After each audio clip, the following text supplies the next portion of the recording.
Buenas tardes. Hola, buenas tardes. Un gusto platicar con ustedes, Tania, Adán. En estos temas tan importantes que al final se resumen en la falta de inversión que tenemos en México, no solamente en el sistema eléctrico, pero bueno, no es la excepción también en este caso. Solo como componente de referencia, México ha sumado 21 meses consecutivos donde la inversión fija bruta ha venido cayendo en la comparación de un mes de un año con el mismo mes del año previo. ¿Qué quiere decir? Que prácticamente llevamos casi 2 años donde vemos que la inversión en general en México ha caído. Ahora, en temas de CFE, vemos que en concreto esta administración en sus primeros 2 años invirtió solamente el 7% de su gasto neto en la compañía, y eso es un problema porque cuando incluso se compara con otros sexenios anteriores como el de Peña Nieto, el de Felipe Calderón o el de Vicente Fox, vemos que ha venido decayendo esa inversión sexenio con sexenio, y este sexenio no es la excepción. Fox invertía, en el periodo de Fox, invertía alrededor del 11% del gasto neto en la infraestructura de CFE, y en esta administración estamos hablando del 7%. En el intermedio, bueno, pasó de 11 a 10 a 9%, y eso nos da un indicador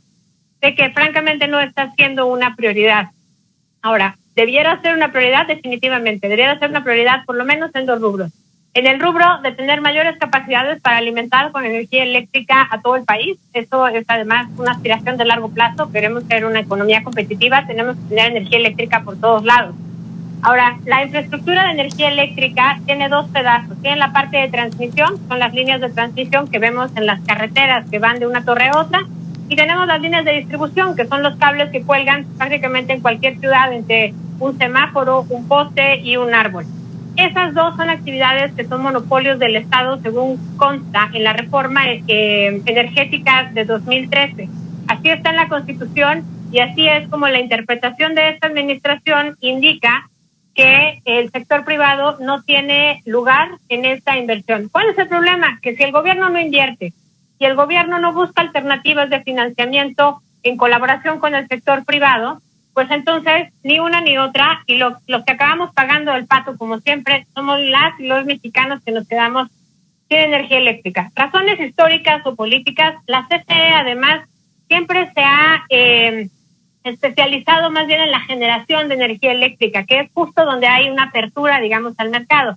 Esta administración, cuando llega y ve que en la parte de transmisión, digamos, en la infraestructura de cableado, hay participación del sector privado, por razones ideológicas, pues dice, esa es una interpretación ilegal, a mi manera de entender la función del Estado, retira los concursos y vaya, a través de la CRE se retiran los permisos que ya no se otorgan, se cancelan las subastas, no los concursos, perdón. Y al final del día lo que pasa es que no hay inversión ni privada ni pública en la transmisión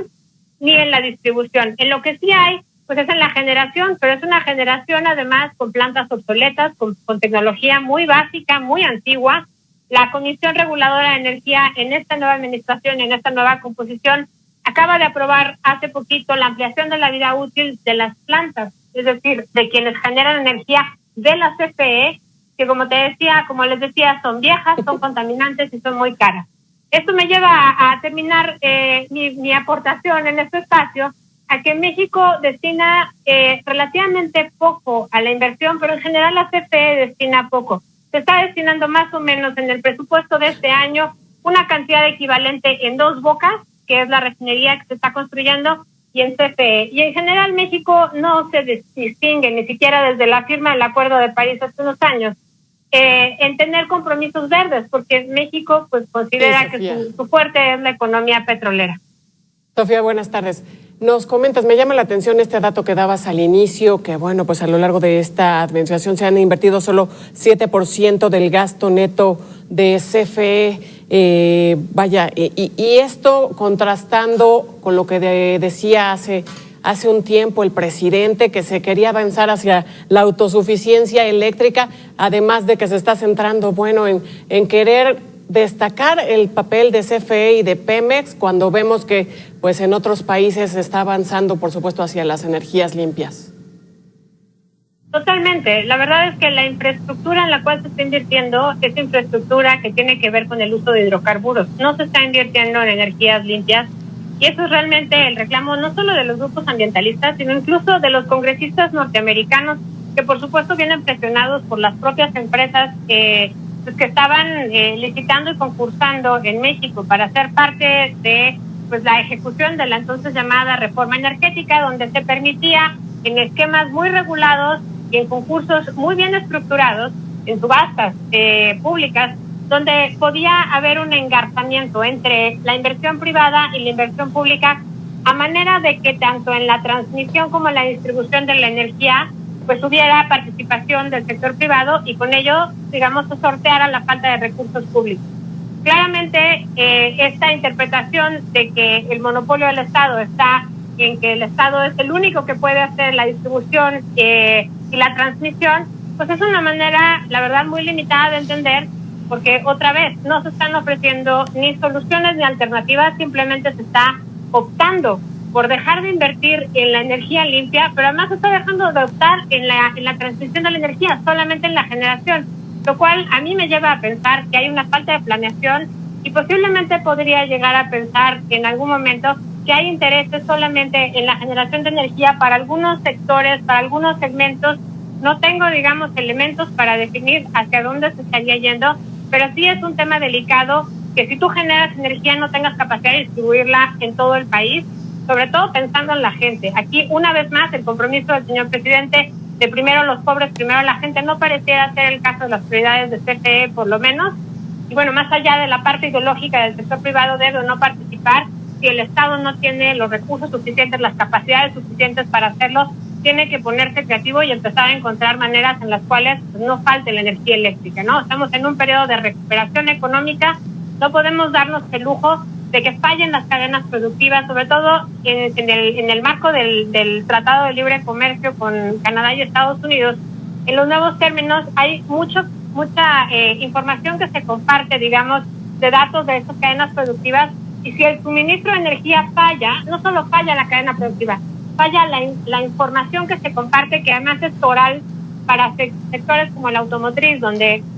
no puede fallar la composición de una pieza, de un tornillo, de estos pequeños componentes que al final acaban determinando que un automóvil quede o no hecho en el tiempo establecido y además en las condiciones óptimas de producción. Realmente México y la recuperación tan somera que hemos observado y que se proyecta este año de apenas 3.6% según las estimaciones del Banco Mundial, pues viene, y en gran medida quiero aquí ser muy enfática, de la inyección de recursos y de la reactivación económica que tenemos con Estados Unidos. Entonces, fallar en el sector eléctrico, fallar en el TEMEC, porque ha habido desde octubre del año pasado ya pronunciamientos por parte de los congresistas americanos que México está incumpliendo con los tratados en la generación, transmisión y distribución de energía, y además fallar en el intercambio de información que permite la integración de estas cadenas productivas, me parece que es darnos un balazo en el pie, porque ciertamente es la única fuente de recuperación que hemos observado. La inversión, como te decía, acumula 21 meses de contracciones en comparación anual, mes a mes, y pues al final del día tenemos que ceñirnos a lo que hay, y yo diría que el gobierno tiene que empezar a preocuparse que no falte la energía eléctrica y que la cadena de suministro esté completa, no solamente en la generación, sino, como te decía, en la transmisión y en la distribución, Sofía, de la misma. Sofía, hablamos de distribución, hablamos de generación, y yo creo que se nos ha olvidado a todos,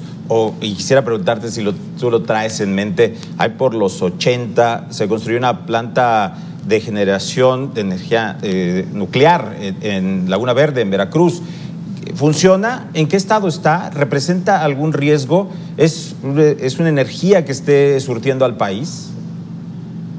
Mira, a mí lo que me preocupa más bien es que no tengamos claro cuánto dinero se está invirtiendo este año, porque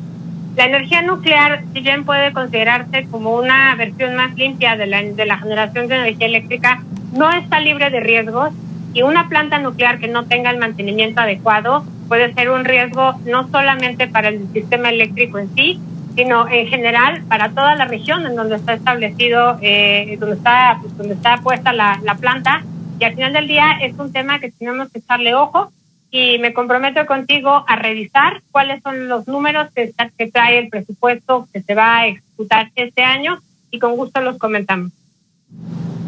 Oye, Sofía, veíamos en este trabajo, no sé si pudiste ver el reportaje que transmitimos antes de esta entrevista, que bueno, pues todas las situaciones que se viven actualmente en países de Sudamérica comenzaron justo como pues lo que estamos viviendo acá, ¿no? Como este apagón que tuvimos en diciembre que afectó 12 entidades del país, millones de personas afectadas. ¿Qué dirías al respecto?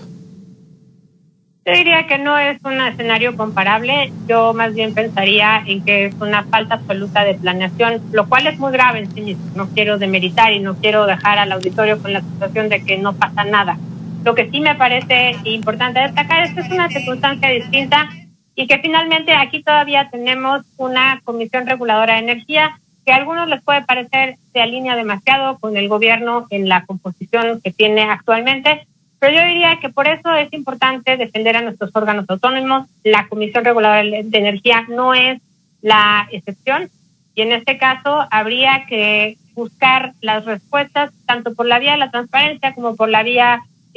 digamos, del diálogo con ellos, para poder entender en qué momento las subastas y en qué momento los permisos para que el sector privado se incorpore pueden pensar en ser una nueva realidad, tal como sucedía al cierre del sexenio pasado. ¿Ves algún escenario, Sofía, de apagones en diferentes regiones del país? ¿Podremos caer en ese escenario de no hacerse lo correcto? Totalmente. Y me parece que es central, una vez más, y perdón que parezca disco rayado, pero tenemos que exigir, por un lado, transparencia y muchísima rendición de cuentas por parte de la Comisión Federal de Electricidad, eso es definitivo, por parte de la autoridad en el sector energético, que en este caso es la secretaria Nale, digamos, en la cabeza del sector energético. Necesitamos voltear a ver además los compromisos de energía verde, que como te decía, en el caso de México son solamente el 25% de los compromisos que hizo México en el Acuerdo de París. El otro 75% son compromisos respecto a la energía no renovable, a hidrocarburos. Y cuando comparamos esa proporción con el mundo, vemos que en promedio el mundo, los países firmantes, son prácticamente todos los países, hicieron compromisos donde la mitad era para hidrocarburos, no 75%, y más de una tercera parte era para efectos de energías limpias. Entonces, creo que tenemos que voltear a ver la inversión, tenemos que voltear a ver al sector privado, tenemos que voltear a ver el cumplimiento de los compromisos internacionales, tanto el Tratado de Libre Comercio con Estados Unidos, tenemos que voltear a ver todo lo que vamos a perder en términos de recuperación económica y empleo, que ahorita el reporte del día de hoy que da el INEGI sobre la NOE no es nada alentador, pues el año pasado se perdieron 3.5 millones de empleos en total. Entonces tenemos que aperturar una línea de comunicación con el gobierno desde todos los sectores, la academia, las organizaciones no gubernamentales, por supuesto los medios de comunicación y las empresas vinculadas a las cadenas productivas con Estados Unidos, porque se están violando no solo tratados internacionales que ponen en entredicho la palabra de México, sino eventualmente nos van a dejar en una posición de mayor riesgo y menos capacidad de acceder a tasas preferenciales para los créditos que se requerirán durante la recuperación en un entorno internacional muy complicado, y donde quienes se lleven las mejores negociaciones, tanto en los tratados internacionales